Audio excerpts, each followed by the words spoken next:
My son-in-law yelled at the top of his voice, "Stop taking my car, you're nobody in my house." I didn't get angry, but silently drove to the dealer. For $200,000, my Rolls-Royce was as shiny as revenge. At the traffic lights, I honked the horn. He saw me, turned pale as a ghost, and fainted. But that was only the beginning. Before we continue, please subscribe to the channel and write in the comments what time it is where you are now. The Arizona sun hit the windshield like a hammer as I pulled Roxana's Honda Accord into the driveway. July in Scottsdale, the kind of heat that made the air shimmer and turned steering wheels into branding irons. I shifted into park, satisfied with myself. Got everything on the list. Even remembered that specific coffee brand she liked, the one with the blue label. Movement in the garage caught my eye. Earl stepped out, and I knew immediately something was wrong. His shoulders were tight, his jaw set in that way that meant trouble. I hadn't even opened the car door yet. He stormed toward me, closing the distance in long, aggressive strides. I got the door open and 1 foot on the driveway before he started. "You don't get to just take my car." His voice carried across the entire street. "You think you can do whatever you want around here?" I straightened slowly, my hand still on the door frame. "I asked Roxana this morning. She said it was fine for the grocery run." "I don't care what she said." He stepped closer, close enough that I could see the vein pulsing in his temple. "Stop taking my car. This is my property, you hear me? Mine." The heat rising from the asphalt wrapped around us both. I could feel neighbors watching, curtains moving in the house across the street, someone pausing their yard work 2 doors down. The weight of public shame pressed against my chest. "I understand you're upset, but you're living under our roof, eating our food, and you can't even respect basic boundaries." Earl's face was red now, his finger jabbing toward my chest without quite touching it. "You're a burden. Do you get that? A burden." The front door opened. Roxana stood there, one hand on the frame, her expression pained but not surprised. Not surprised. That detail stuck with me, sharp as a knife. "Dad, please." Her voice was soft, almost pleading. "Just don't provoke him. You know how he gets. Can we all just calm down?" Don't provoke him. As if I'd done something wrong. As if asking to borrow a car, with permission, was an act of aggression. I looked at the grocery bags visible through the back window. 4 bags of food I'd carefully selected, paid for with my pension money, trying to contribute to a household where I was clearly unwanted. The bags suddenly felt like evidence of something pathetic. My attempt to matter rendered meaningless by this man's contempt. I bent down, opened the rear door, and pulled out the bags. They were heavier than they should have been, or maybe I was just tired. Tired of this. All of it. I set them down gently on the driveway concrete, a small act of control when everything else felt chaotic. Earl was still talking, something about respect and rules, but his words had become noise. I picked up the bags again and walked past both of them, past my daughter who wouldn't defend me, past my son-in-law who saw me as nothing. Neither of them said a word as I entered the house. That silence cut deeper than any of Earl's shouting. The door closed behind me with a soft click that sounded like finality. Hours later, after a dinner where no one spoke and everyone pretended the driveway scene hadn't happened, I sat in my bedroom. Modest didn't even cover it. A single bed, a small desk, a dresser with a mirror that had seen better decades. This room hadn't changed in the 8 years since I'd moved in with them. Why would it? Poor pensioners don't redecorate. The house was quiet except for their voices downstairs. Indistinct, but unmistakably about me. I could tell by the rhythm of it, the occasional rise in volume quickly hushed. I opened my laptop. The screen glowed in the dim room as I logged into my bank account. These movements were automatic after 15 years of secrecy. The careful typing, the 2-factor authentication, the moment when the numbers appeared. Investment portfolio. 1,427 out of 394. The construction supply business I'd built over 30 years. Sold the year before my wife died. I'd been smart about it, patient. Invested conservatively, lived on my pension and Social Security, touched none of it. Why? Initially, I told myself it was to avoid being seen as a wallet, to keep relationships genuine, to not be the old man whose money made him interesting. Now, staring at those numbers, I understood the real reason. I'd been preparing. For what? I hadn't known. Until today. I could still feel the heat of that driveway. See the neighbors watching, hear Roxana's weak plea for me not to provoke the man who just humiliated me in public, Earl's sneer as he called me a burden. They thought I was nothing, less than nothing, an obligation, a dependent, a fixture they tolerated. I closed the laptop slowly, my hand steady on the lid. Something had shifted in the space between the driveway and this moment. Not anger. Anger was too hot, too reactive. This was colder, clearer. I straightened in my chair, my jaw set, and looked at the closed door of my room. My room in my house, with my name on the deed. Details they'd conveniently forgotten. They wanted to see me as nothing. Fine. I'd show them exactly what nothing looked like, and then I'd show them what something looked like, what I'd been all along. I was already dressed and sitting in the living room when they came downstairs. Dawn had broken an hour ago, but I'd been awake much longer than that. Sleep had been impossible, my mind racing through possibilities, through plans, through the mathematics of revelation. Earl appeared first, barefoot and scratching his stomach through his t-shirt. Roxana followed, her hair pulled back in a messy ponytail. They moved through the kitchen with the easy comfort of people who owned the space. Their space. That's how they saw it. I sipped my coffee and watched from the archway. They didn't look at me, didn't acknowledge my presence. Roxana pulled out a pan for eggs. Earl scrolled through his phone, his thumb moving in lazy circles. The domesticity of it, the casual intimacy, the routine, made yesterday's cruelty even sharper. This was normal to them. I was furniture. We need to talk about the situation with your dad. Earl's voice carried easily from the kitchen. He wasn't whispering, wasn't even trying to be discreet. Roxana cracked an egg against the pan's edge. Oh, I know. It's awkward. Awkward? Earl set his phone down. He doesn't get it. He's living in our house now. The rules need to be clear. You're right. She stirred the eggs, her back to him. To me. He needs to understand how things work now. How things work now. As if the mechanics of my existence had fundamentally changed, and I'd somehow missed the memo. I stood, my coffee cup steady in my hand, and walked into the kitchen. They both looked up, startled. Had they forgotten I was here? Or had they simply stopped caring? My house. I kept my voice level, factual. The deed is in my name. Reuben Watson. That hasn't changed. Earl's smirk came quick and easy. For now, sure, but let's be honest. Who's the real provider here? Who pays the bills, keeps this place running? He leaned back in his chair, arms crossed. You're just here. The implication hung in the air like smoke. They were waiting for the inheritance, waiting for me to die or become so incompetent they could take over. Either way, in their minds, this house was already theirs. I was just a temporary inconvenience. Roxana looked uncomfortable but said nothing. Her silence was louder than Earl's words. She wouldn't contradict him, wouldn't defend me. Again. I placed my coffee cup in the sink with deliberate care. I have errands to run. Errands? Earl's eyebrows rose. Where? Out.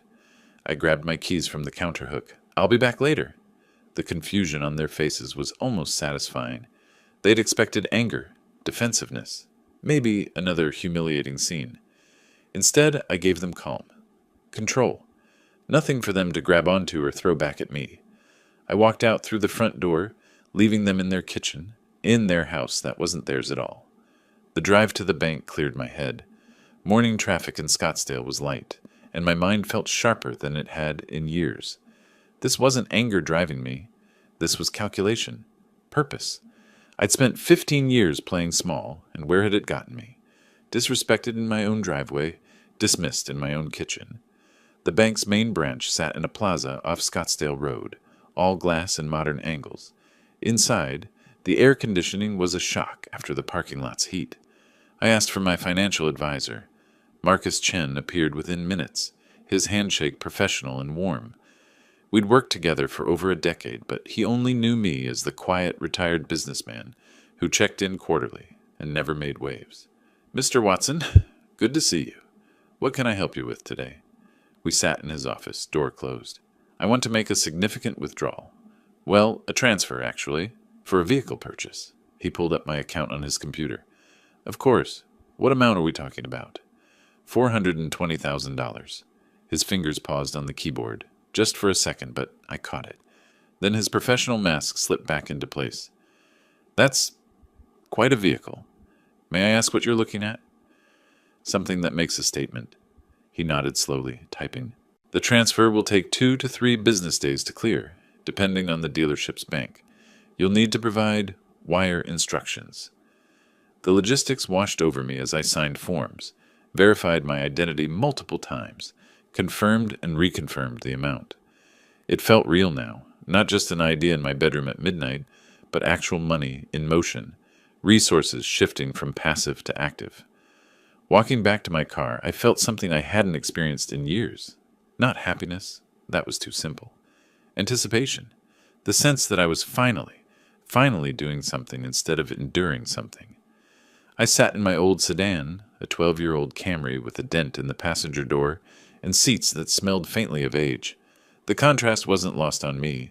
This car, this humble vehicle that screamed, struggling pensioner, would soon have a companion that screamed something entirely different. I gripped the steering wheel and let myself plan. Step 1. The purchase that would shatter their assumptions. They thought I was nothing. I'd arrive home in something that cost more than most people's houses. Step 2. Watch their reactions. See the shock, the confusion, the realization that they'd miscalculated badly. Step 3. That would come. I didn't have all the answers yet, but the path was clearing. This wasn't about the car, not really.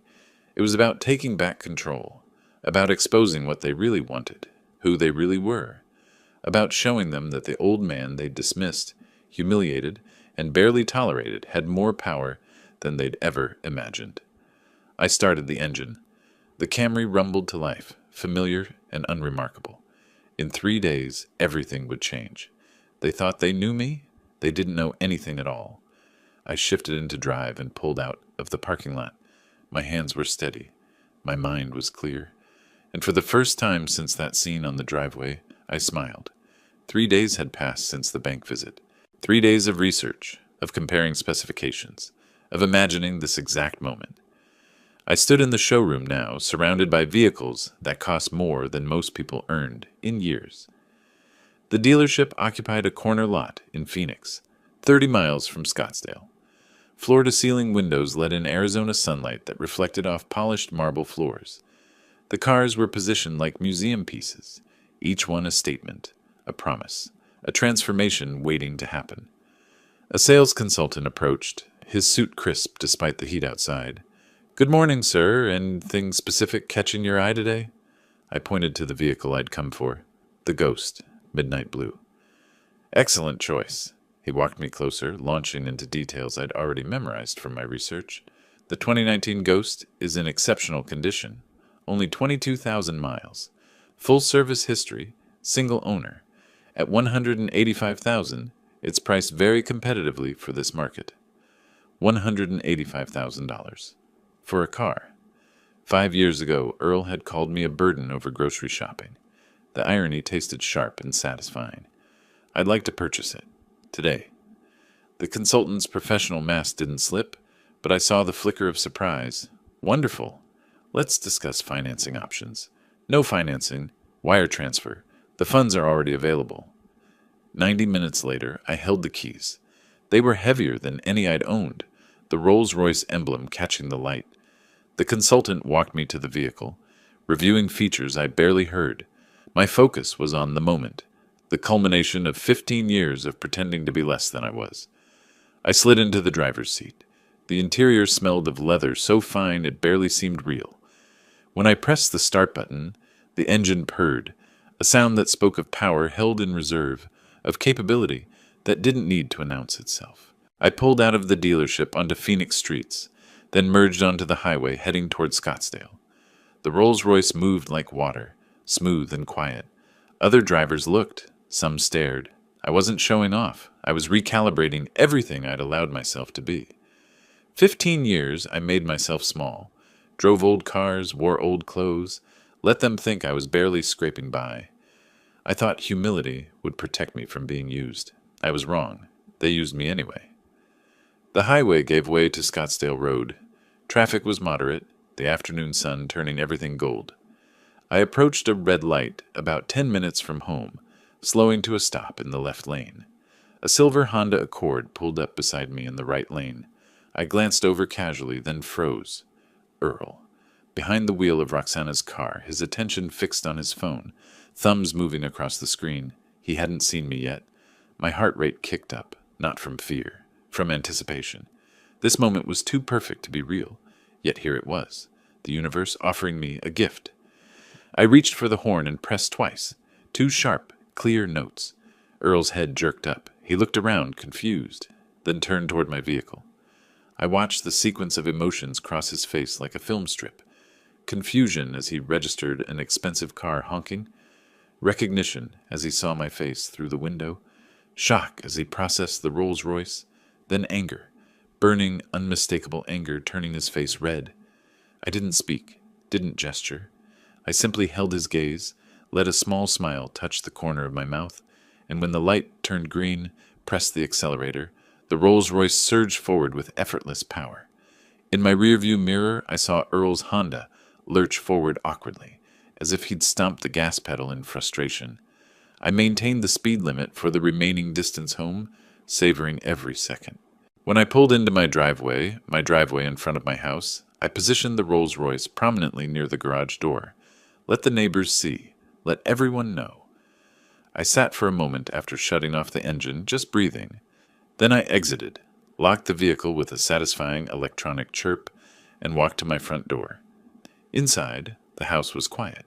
Roxana must be in her room or the back office. She hadn't heard me arrive. I set my keys on the entry table, the new keys with their expensive fob, placed deliberately where anyone entering would see them. In the kitchen, I poured water into a glass, then stood by the window, waiting. I knew Earl had been behind me on the road, knew he'd seen where I'd turned. It wouldn't take long.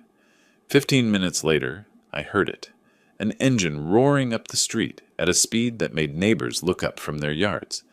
Tires squealed as the Honda whipped into the driveway, stopping abruptly behind the Rolls-Royce. The car door slammed hard enough to echo. I stayed where I was, glass in hand, as heavy footsteps pounded up the walkway. The front door crashed open, hitting the wall behind it. Earl appeared in the kitchen doorway seconds later, his face flushed deep red, breathing like he'd sprinted the whole way. Roxana emerged from the hallway, eyes wide with alarm. Earl's arm shot out, finger pointing toward the front of the house, shaking with rage. When he spoke, his voice came out raw and demanding, stripped of any pretense of civility. "Where did you get the money?" Not hello, not what's this about. Straight to accusation, to what he saw as theft, as betrayal. I took a slow sip of water, let him wait, set the glass down with care, made eye contact. "I think we need to have a conversation, Earl. A real one." Roxana moved closer, her confusion shifting into something else as pieces started connecting. "Dad? What's he talking about? What car?" Earl advanced into the kitchen, his hands clenched into fists at his sides. Roxana stood frozen between us, her expression caught between loyalty and dawning comprehension. The truth was about to pour out. 15 years of secrets, and I was ready. Earl didn't wait for me to begin. The accusations erupted like a dam breaking. "You've been hiding money, pretending to be broke while we paid for everything." He started pacing, his hands cutting through the air. "We covered utilities, groceries, everything for 5 years, and you could have helped." Roxana moved closer to the table, her expression shifting from confusion to something sharper. "Dad?" Her voice was quieter than Earl's, but carried its own weight of accusation. "You had money this whole time, while we—" She stopped, but the implication hung there, heavy and damning. I set my water glass down with deliberate care. I wasn't going to be bullied or rushed through this. I gestured toward the kitchen table. "Sit down, both of you. If you want answers, we'll do this properly." Earl opened his mouth to refuse, but something in my tone, an authority I hadn't used in years, made him hesitate. Roxana sat first, her hands clasping on the table surface. Earl remained standing a moment longer, jaw working, then dropped into a chair. The power dynamic had shifted. I was no longer the meek pensioner accepting their contempt. I remained standing at the head of the table, looking down at them both. 15 years ago, I began, I sold Watson Supply Company. The construction equipment business I built over 30 years. The sale price was $2.8 million. Roxana's mouth opened slightly. Earl's eyes narrowed. After taxes and paying off remaining business debts, I had just under $2 million. I invested conservatively. Bonds, dividend stocks, some real estate holdings, lived on the returns plus my Social Security. The current portfolio value is approximately $1.4 million. Earl's face cycled through emotions fast enough to seem cartoonish. Disbelief, anger, calculation. Roxana looked stricken, torn between hurt and something else. Greed, maybe, or regret at having miscalculated so badly. I never mentioned it, I continued, because I wanted to know my family valued me, not my bank account. Valued you? Earl's voice cracked. We paid for utilities, for groceries, for 5 years, and you could have... Could have what? I cut him off, my voice sharp for the first time. I offered, multiple times. You refused, remember? The words stopped him. Roxana's eyes widened as memory surfaced. 5 years ago, you lost your job at Canyon Logistics. You asked to move in temporarily. I said yes immediately. You're my daughter's husband. This is her childhood home. But I also offered to pay my share of household expenses. You remember what you said, Earl? His jaw clenched. He remembered. You said a real man provides for his family. That you didn't need handouts from an old man. That it would be temporary anyway, just until you got back on your feet. Roxana looked at Earl. He wouldn't meet her eyes.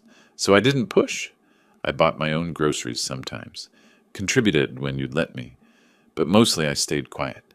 Stayed small. Because you needed to feel like the provider, even though we were living in my house. Earl's chair scraped as he shifted, trying to regain footing. That doesn't matter. You lied by omission. Living in our house. My house. I walked to a drawer beside the refrigerator, pulled out a folder I'd placed there this morning. I'd known this conversation was coming, even if I hadn't known when. The deed says Reuben Watson, always has. I opened the folder on the table. The house deed, purchased outright in 1998, months after my wife died. Sole owner, no mortgage, no co-signers. Earl's face darkened as he stared at the document. For now, he muttered, and there it was, naked, undisguised. The expectation, the plan. Roxana spoke, her voice trembling. We thought. We assumed when you passed, the house would... She couldn't finish the sentence. I finished it for her. Would be yours. You've been waiting for me to die. She flinched like I'd slapped her. That's not... We didn't... But she couldn't deny it convincingly. Her eyes couldn't hold mine. Earl was less subtle. You're old. It's natural to plan for the future. But now we find out you've been hoarding money, living like a miser, letting us struggle. The revisionist history was stunning. They hadn't struggled. They lived comfortably in a house they paid no rent for, splitting utilities they'd pay anywhere, building no equity because the property wasn't theirs to build equity in. Struggle? I kept my voice level. You have good jobs. You live rent-free. You pay a third of what you'd pay for a comparable house anywhere in Scottsdale. That's not struggle. You made us look like fools. Earl stood abruptly, his chair scraping hard against the floor. Living here, judging us while you sat on millions. 1.4 million. And I never judged you. You judged me. You called me a burden 3 days ago, remember? In the driveway, in front of the neighbors. His face reddened further. That scene clearly still burned him. This isn't over. He moved toward the doorway, then spun back. You think you can just... What? Flaunt your money? Humiliate me on the street with that car? So the Rolls-Royce encounter had cut deep. You're going to regret this, making us look like fools. You'll see. It was a clear threat, though vague in specifics, a promise of retaliation. Roxana stood too, looking between us. When her eyes finally landed on me, the expression there might have been hurt, or might have been anger. I couldn't tell anymore. Dad, how could you? How could you let us think... Again, she couldn't finish. She followed Earl out of the kitchen. I heard them in the hallway, urgent whispers I couldn't quite make out. Then footsteps on the stairs. Their bedroom door closing with force. I stood alone in my kitchen. The house felt different. The pretense was gone. But so was any illusion of family harmony. I walked to the front window and looked at the Rolls-Royce gleaming in the afternoon sun. Worth it? Yes. Absolutely. I wasn't naive enough to think this was over. Earl's threat wasn't empty bluster. That was a man whose plans had just collapsed, whose self-image as superior provider had shattered. Dangerous. The silence from upstairs was too complete. They were talking up there, planning. I could feel it. I should probably feel worried. Instead, I felt alert, focused. I'd spent 5 years being walked over, dismissed, tolerated like furniture. Now they knew I wasn't helpless, wasn't poor, wasn't dependent. What would they do with that information? I returned to the kitchen and pulled out my laptop. Time to document everything. Every word said, every threat made. I opened a new document and began typing, recording the confrontation while details were fresh, protecting myself, because the war had begun in earnest, and I intended to win it. Morning light crept through my bedroom curtains, gray and hesitant. I'd slept in fragments, an hour here, 30 minutes there, my mind circling yesterday's confrontation like a dog worrying a bone. Around 6, I gave up trying and moved to the window. My eyes landed on the driveway. Something was wrong with the Rolls-Royce. The angle wasn't right. The car sat too low, listing to one side like a wounded animal. My stomach dropped. I dressed fast. Jeans, shirt, shoes without bothering with socks, and headed downstairs. The house was silent. Earl and Roxana's bedroom door remained closed. Good. I wanted to see this alone first. I unlocked the front door and stepped into the cool Arizona morning. Dew still clung to the grass. The street was empty, silent except for a distant dog barking. As I approached the vehicle, the damage revealed itself in stages. First, all 4 tires were flat, not deflated, punctured.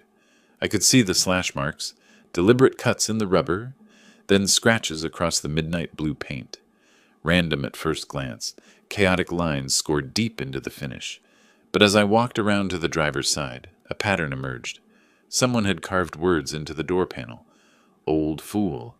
The letters were crude but deliberate, gouged deep through paint and primer down to bare metal.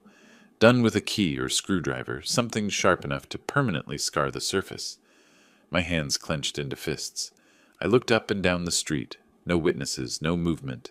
Just neat suburban homes with their curtains still drawn. I circled the vehicle completely. Scratches across the hood. Both side panels violated. The trunk lid marked with random gouges. This wasn't opportunistic vandalism. This was personal. Thorough. Meant to hurt. I pulled out my phone and dialed the non-emergency police number. When the dispatcher answered, my voice came out steady, despite the rage burning in my chest. I need to report vandalism. Property damage to a vehicle. Significant dollar amount involved. She asked routine questions. When did I last see it undamaged? Yesterday afternoon. Security cameras? Yes, but I needed to check the footage. Any suspects? I paused. Not yet. An officer would be dispatched within the hour. I ended the call and stood looking at the violated vehicle. The Rolls-Royce was supposed to be my declaration of independence, my statement of control. Now it sat wounded, marked with contempt. Movement from inside the house caught my attention. They were stirring. I walked back inside and went directly to the security system panel in the hallway. The small touchscreen showed the system active, green lights indicating all cameras functioning. I pulled up the footage interface and scrolled back to last night. The timeline jumped. From midnight to 6 a.m., nothing recorded. Just a blank gap where hours of video should have been. The system had been manually deactivated. What's going on? Earl stood at the top of the stairs, sweatpants and t-shirt, hair sticking up. His tone was carefully neutral. I looked up from the panel. The cameras were turned off last night, from midnight until 6 this morning. Did you do that? He descended slowly, one hand trailing on the banister. Oh yeah, I was cleaning the lenses yesterday evening. Forgot to reactivate the system. Why? What happened? I watched his face carefully. Earl was a mediocre liar, tension around his eyes, a too casual shrug that didn't quite land. Someone vandalized my car during that time. All 4 tires slashed, paint scratched across the entire body, the word fool carved into the driver's door. His reaction was interesting, surprise, but not shock.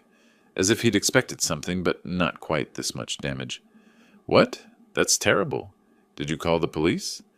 The concern sounded rehearsed. Roxana appeared behind him, wrapping a robe around herself. What happened? I repeated the information.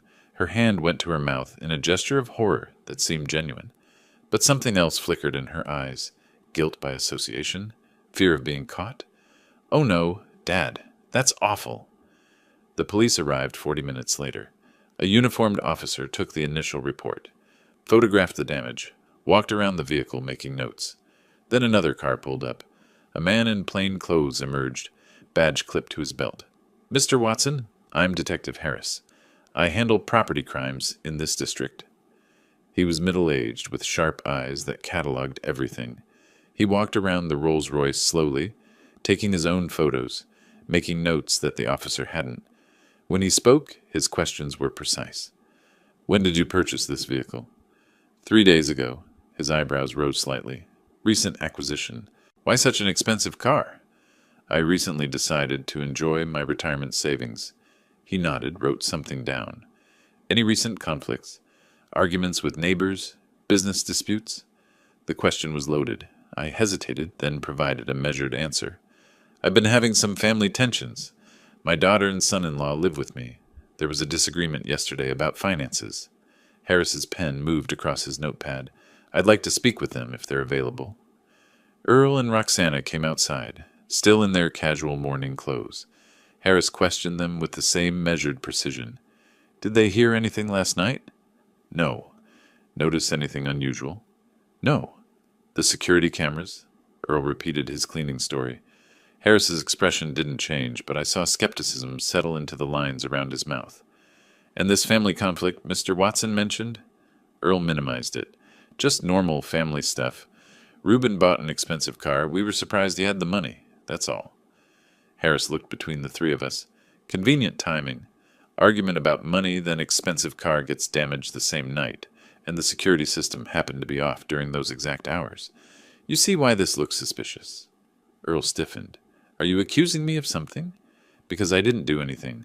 I was asleep all night. We both were. Harris shook his head. Just noting circumstances. Without video evidence or witnesses, there's not much to pursue criminally. He turned to me. The damage estimate? I'd already called my insurance company while waiting for police. The adjuster had quoted $35,000 for full repair and repainting. Harris whistled low. That's felony-level damage. If you develop any information about who might have done this, call me directly. He handed me a card. After Harris left with his report and photos, the three of us stood in the driveway. The damaged Rolls-Royce sat between us like an accusation. I hope they catch whoever did this, Roxana said quietly. Earl nodded. Yeah, terrible thing. But I saw it in his eyes. Satisfaction poorly concealed. Pleasure of retaliation. Earl thought he'd won something here. Even the score. He was wrong. This just changed the rules. I looked at Harris's card, then at Earl. Yes, I hope they do too. The meaning was clear enough. Earl's smile faded slightly. Later, after the tow truck had taken the Rolls-Royce to the authorized repair facility, after Earl and Roxana had retreated back inside, I sat in my room with my laptop. The police report was filed. The insurance claim was submitted. The damage was documented. None of this would bring criminal charges. Harris had been clear about that. But it was all evidence. Evidence of what, exactly, I wasn't yet certain. But I knew one thing absolutely. The boundary had been crossed. They'd moved from verbal disrespect to property destruction, from family conflict to actual crime. Earl and Roxana thought they'd made a point, punished me for yesterday's humiliation. Instead, they'd given me justification, moral clarity. I opened a new browser tab and typed Arizona tenant rights, then family eviction Arizona, then unlawful detainer Arizona. The screen glowed in the dim room. Legal statutes, procedures, requirements, timelines. My face reflected in the laptop screen, illuminated by cold light, my expression determined and hard. They wanted to play games. Fine. But we were playing by my rules now. 2 days after the vandalism, I gathered documents into a leather folder. House deed from 1998. Emails from 5 years ago discussing the temporary living arrangement. The police report from the Rolls-Royce incident, bank statements showing my financial position, insurance photos of the damage, everything that proved what I knew. This was my property, my home, my life they were trying to colonize. I'd found Thomas Brennan through online research, an attorney specializing in property law and family disputes. His office was in North Scottsdale, 15 minutes from home. I'd called yesterday for an appointment, explaining briefly that I needed legal advice about removing family members from my property. The receptionist had fit me in for 10 a.m. today. I drove my old Camry. The Rolls-Royce wouldn't be ready for another week. The contrast felt deliberate, a reminder of the dual lives I'd been living. Modest Reuben in his 12-year-old sedan. Wealthy Reuben who could drop $185,000 on a car without blinking. Time to reconcile those two versions into one. Brennan's office occupied the second floor of a professional building. The waiting room was tasteful. Leather chairs, desert landscape paintings, current magazines. I checked in with the receptionist, a woman in her 30s who offered coffee. I declined. 5 minutes later, she led me back to a corner office with floor-to-ceiling windows overlooking Scottsdale Road. Thomas Brennan rose from behind a mahogany desk, mid-50s, silver hair, expensive suit that fit perfectly. We shook hands. His grip was firm without being aggressive. "Mr. Watson, please sit down." I settled into a client chair across from him, placing my folder on the desk between us. "Thank you for seeing me on short notice." Your situation sounded urgent. He opened a legal pad, pen ready. "Why don't you start from the beginning?" I laid it out methodically. 5 years ago, Earl lost his job. He and Roxana asked to move in temporarily while he got back on his feet. I agreed. It was her childhood home. They needed help. Family supports. Family. We had an oral agreement. They'd contribute to household expenses and help with maintenance. "Did you document this agreement in writing?" Brennan asked. "No. It was family. We discussed it over dinner. Roxana's friend was present when we talked about them moving in, but nothing formal." He nodded, making notes. "Go on." "Earl found a new job within 6 months. Operations manager at a logistics company. Good salary. But the contributions never materialized. Instead, they'd settled in, treating the house like their property, me like an inconvenience they tolerated until I died and could inherit. I opened my folder and slid the house deed across the desk. The property is solely in my name. No joint ownership, no mortgage. I own it outright. Brennan examined the document. Clear title. That's good. What triggered the current crisis? I explained the grocery store confrontation, the public humiliation, my decision to stop hiding my financial situation, the Rolls-Royce purchase, Earl's reaction, the kitchen confrontation where they revealed their true expectations, then the vandalism. I showed him the police report, the photos. Brennan studied them carefully. The detective noted the suspicious timing, but said he couldn't pursue charges. No evidence. Security cameras were conveniently off during the vandalism window. My son-in-law claims he forgot to reactivate them after cleaning the lenses. Convenient. Brennan set the photos down. "Mr. Watson, I'm going to be direct. You have strong legal standing. Arizona law is clear. Property owners can terminate occupancy permission, even for family members, especially when oral agreement terms are violated. The challenge is proving those violations and maintaining proper procedure." "What's the process?" He leaned back in his chair. "First, we need to address your estate planning. You mentioned they expect to inherit. What does your current will say?" "Everything goes to Roxana. She's my only child. My wife died 22 years ago. Do you want to change that?" The question hung in the air. Did I? Could I cut my daughter out of my will over this? But she'd stood by while Earl humiliated me. She'd said nothing when he called me a burden. She'd participated in the expectation that I'd die soon and leave them everything. 90% to charities, I said. 10% to Roxana. She's still my daughter, but she's made her choices. Brennan nodded approvingly. That sends a clear message while protecting against claims you weren't of sound mind. Leaving her something proves you considered her, just chose to limit the inheritance. He outlined the eviction strategy. Step 1. Formal letter to Earl and Roxana documenting the oral agreement terms and their failures. This letter would also serve as notice that I was modifying the agreement, They needed to start contributing financially or vacate within 30 days. Step 2. Execute the new will simultaneously. Step 3. Detailed documentation. He wanted me keeping a log of every hostile interaction, every failure to contribute, every concerning behavior. Photos, notes, dates, times. Build the case. Step 4. When the 30 days expired, if they hadn't left, file formal eviction proceedings. How long does the process typically take? If they fight it, 2 to 3 months from notice to final eviction order. If they leave voluntarily once they understand you're serious, could be done in 30 days.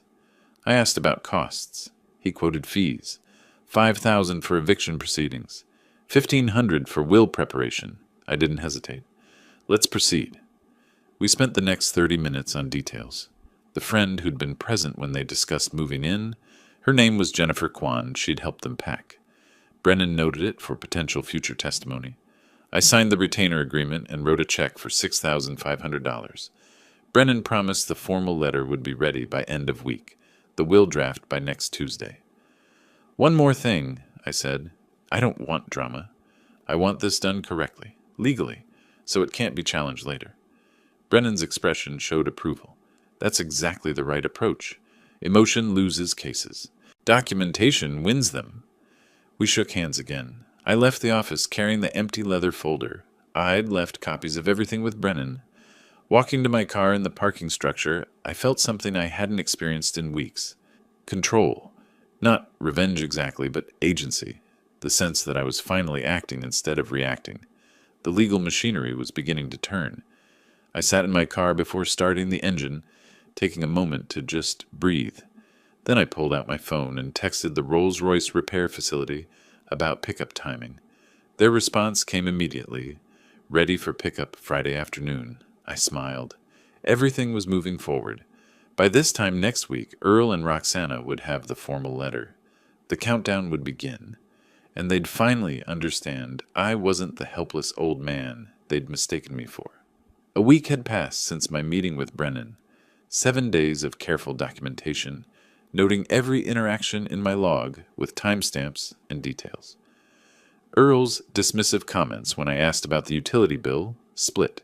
Roxana's avoidance, how she'd leave rooms when I entered. The continued absence of any household help, despite the 5-year-old promise. I was building a case, brick by brick. This afternoon I walked to the mailbox at the street, the Arizona sun pressing down like a physical weight. Bills, advertisements, a credit card offer, and a certified letter. My first thought, Brennan had sent the notice via mail instead of arranging a process server. But the return address was wrong. Marshall and Associates, Scottsdale, not Brennan's firm. I signed for it with the postal carrier, carried it inside. In my room, door closed, I opened the envelope carefully. Legal letterhead, formal language that immediately set my teeth on edge. I read it once quickly, my pulse accelerating. Then again slowly, absorbing the audacity. Earl had hired an attorney, and Earl was on the offensive. The letter claimed Earl and Roxana had provided essential care and support for an elderly resident for 5 years. It detailed supposed services, household management, meal preparation, financial oversight, companionship. The language made me sound helpless, dependent. Then came the demand. Fair compensation of $180,000, calculated at what they claimed was below market rate, for in-home care services. $180,000 for services I'd never requested and they'd never provided. But that wasn't the most concerning part. The letter continued with thinly veiled threats about my capacity to make sound financial decisions, citing the Rolls-Royce purchase as potentially indicative of diminished judgment in an individual of advanced age. The implication was crystal clear. They were threatening a competency challenge, attempting to have me declared unable to manage my own affairs. The letter concluded by requesting immediate payment and suggesting mediation to avoid costly and emotionally damaging litigation. I read it a third time, looking for weakness. The language was aggressive but vague, heavy on implications, light on specifics. No actual evidence of incompetence, no medical documentation, just insinuation and bluster. Still, it was a move I hadn't fully anticipated. Earl wasn't just fighting back. He was trying to preemptively strike, to make me seem like the aggressor, the unreasonable one. Clever, in a desperate sort of way. I scanned the letter with my phone and emailed it to Brennan immediately. 20 minutes later, my phone rang. "I got it," Brennan said without preamble. First reaction? It's weak. Aggressive language covering a fundamentally weak position. He sounded almost amused. The compensation claim is ridiculous without a written contract specifying care duties and payment terms. The competency threat is even worse. Arizona requires substantial medical evidence to challenge someone's capacity, not just, "We think he made a bad purchase decision." Any judge would laugh it out of court. "But," I heard the qualifier coming, "but it shows Earl is scared. He spent money on an attorney, probably $2,000 to $3,000 for this letter, which means he's taking your threat seriously. That's good." We discussed response strategy. Brennan recommended ignoring the financial demand entirely while proceeding with our original plan. "We'll send our notice to quit as planned. Let them know their counterattack failed to intimidate you. If they want to waste money fighting this, that's their choice." My tension eased slightly. Having professional counsel made the difference between reacting emotionally and responding strategically. "Notice to quit will be ready for service within 48 hours, Brennan promised. That evening, after dinner eaten in cold silence, Roxana knocked on my bedroom door. "Dad, can we talk?" Her voice was soft, tentative. I considered saying no, but curiosity won. "Come in." She entered, closing the door behind her. Her eyes were red. She'd been crying, or wanted me to think she had. She sat on the edge of my bed, hands clasped in her lap. "I know you got the letter from Earl's lawyer," so they weren't pretending ignorance. "I did." Roxana took a breath. "Dad, this is getting out of control. We're family. We shouldn't be threatening each other with lawyers and an eviction. Can't we find a compromise?" The word landed wrong. I leaned against my desk. "What compromise, Roxana?" "I compromise my home, my dignity, my right to be treated with basic respect in the house I own." She flinched. "It's not like that. Earl is just stressed about work, about money. You know how he gets. And then you bought that car without telling us, and it felt like you were hiding things, not trusting us." The revisionism was staggering. "I don't have to tell you about my purchases. And I wasn't hiding money. You assumed I had none because I lived modestly. That was your assumption, not my deception." Her mask slipped. "We thought, when you passed, the house would be ours. We've been planning for that. And now you're saying—" She didn't finish. I finished for her. "Now you know inheritance isn't guaranteed. That I might live another 20 years.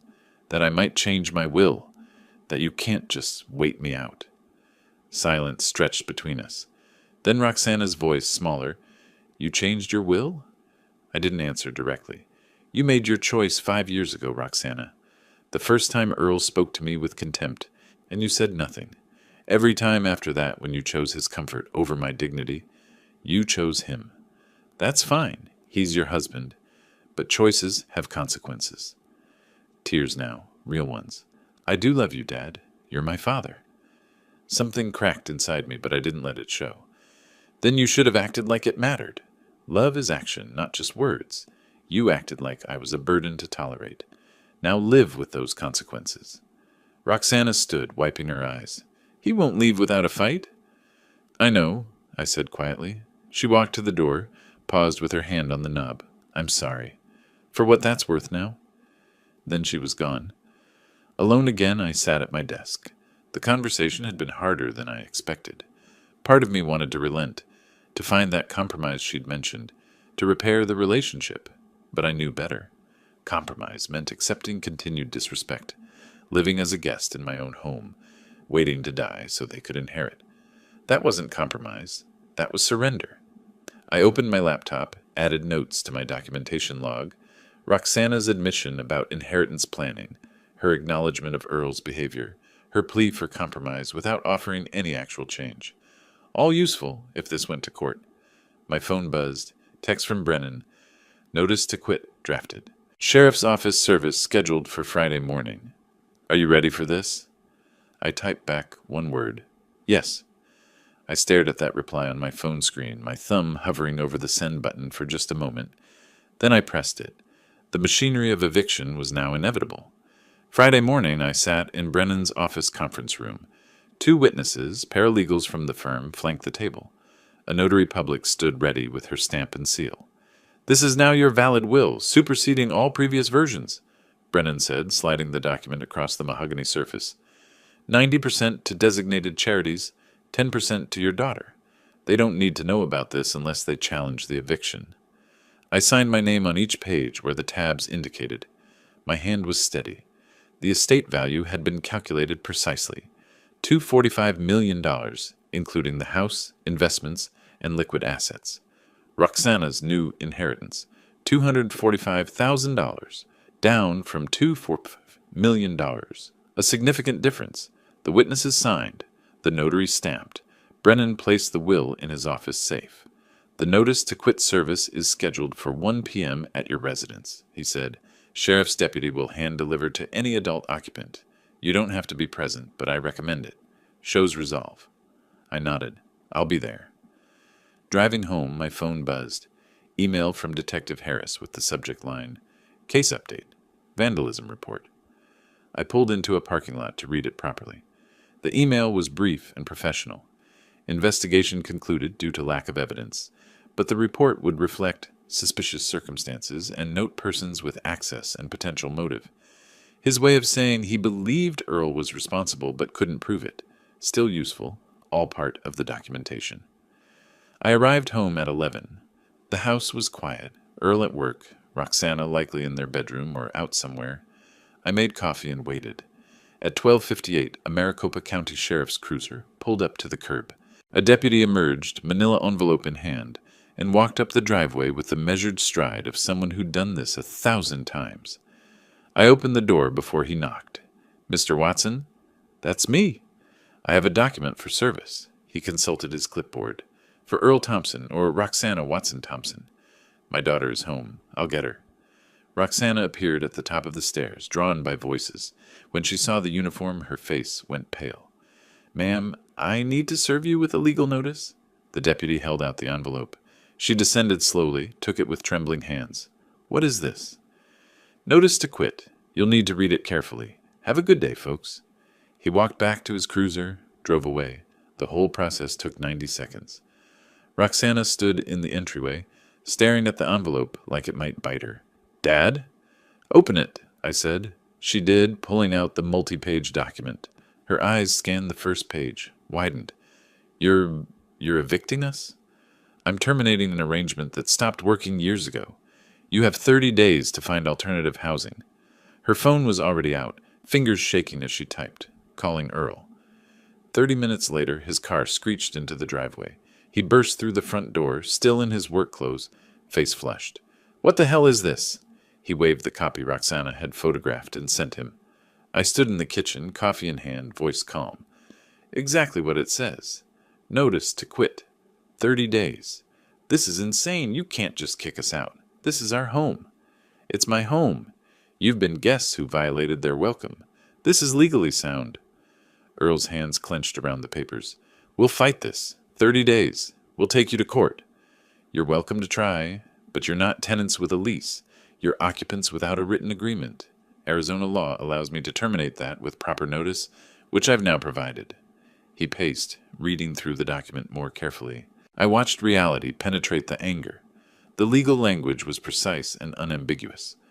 Notice to quit, based on violation of oral agreement regarding household contributions, creation of hostile living environment, and suspected involvement in property damage. Earl looked up. "The vandalism? You're accusing us of—" "I'm noting that the detective's report contains suspicions about persons with access. That's factual." The bluster started crumbling. "Where are we supposed to go? You know rental markets are tight.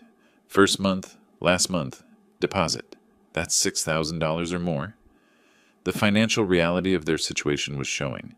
They'd been living rent-free for 5 years, spending Earl's $65,000 salary on lifestyle, not savings. "That's not my problem," I said, and meant it. Roxana spoke, voice small. "Dad, please. We'll change. Earl will apologize. We'll start paying rent, helping out, whatever you want. Just give us another chance." I looked at my daughter. For a moment I almost wavered. Then I remembered the driveway confrontation, the vandalized car, Earl's sneer. 5 years of small disrespects accumulating into one massive wound. "No," I said. "This is done." Earl tried one more angle. "Fine, we'll leave. But you're making a mistake. Roxana is your only child. Only family. You're choosing pride over family, money over blood. When you're old and alone in this big house, you'll regret this." It was meant to wound, to instill doubt. Instead, I felt clarity. I'm already alone, Earl.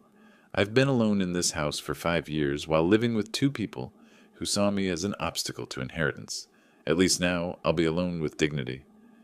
Earl had no response to that. He grabbed the papers, stormed toward the stairs. 30 days. We'll be gone. But don't expect a relationship after this. Roxana, come on.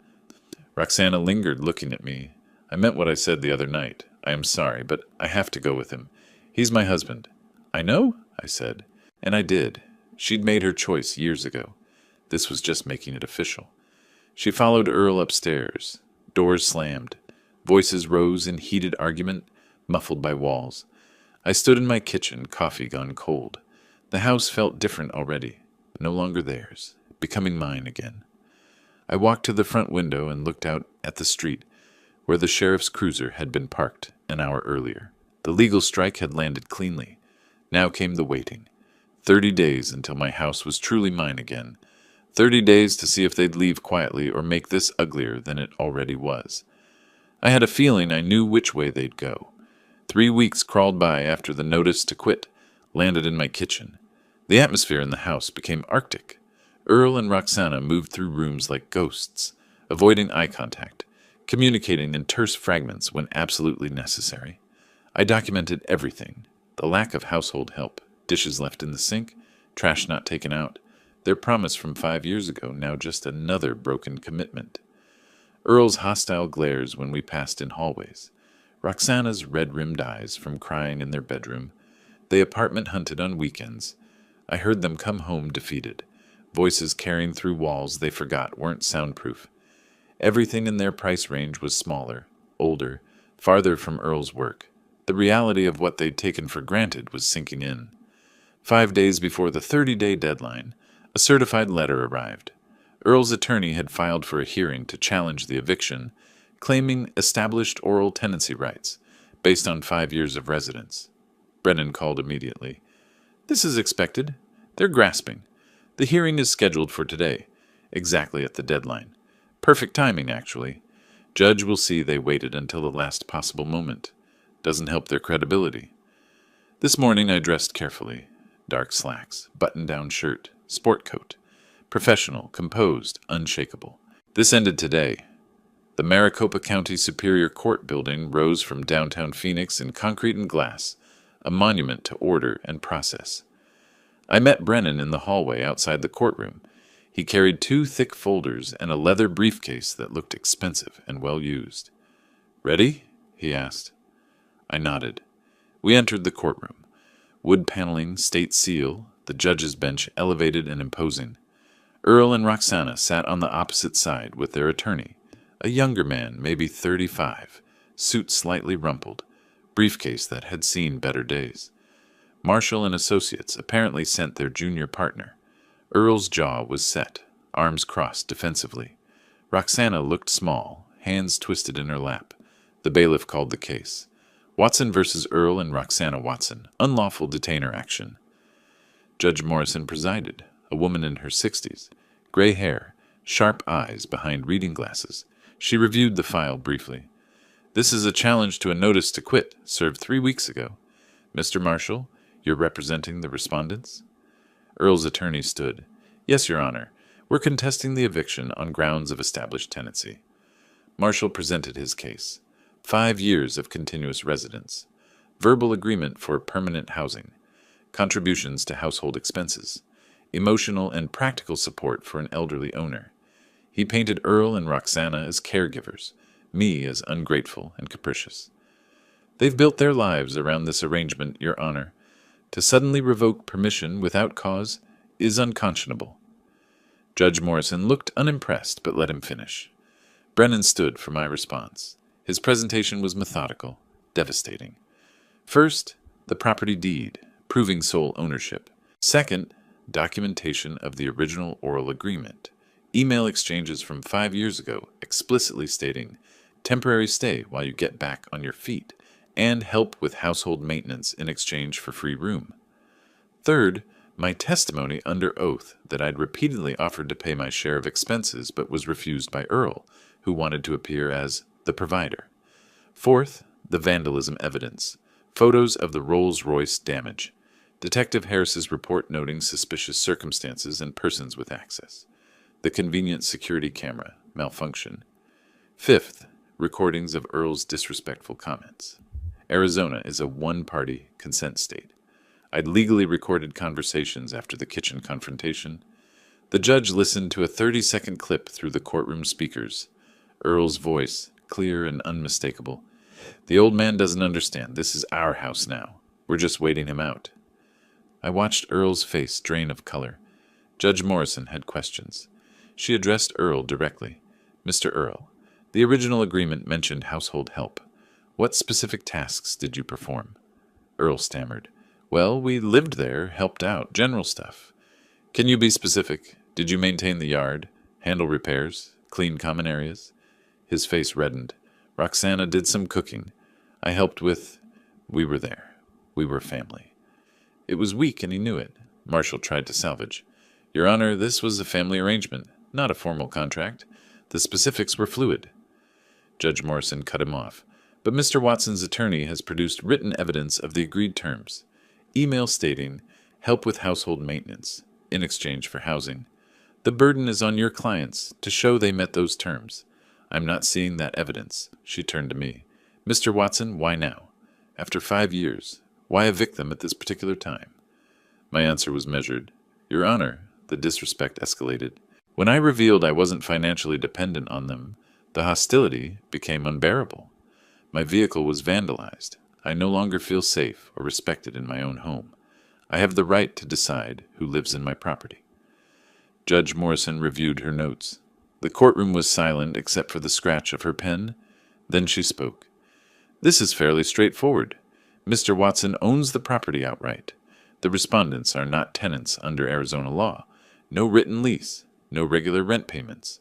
They were guests under an oral agreement that specified certain responsibilities. The evidence shows they failed to meet those responsibilities and created a hostile environment. The notice to quit was properly served with 30 days warning. She looked at Earl and Roxana.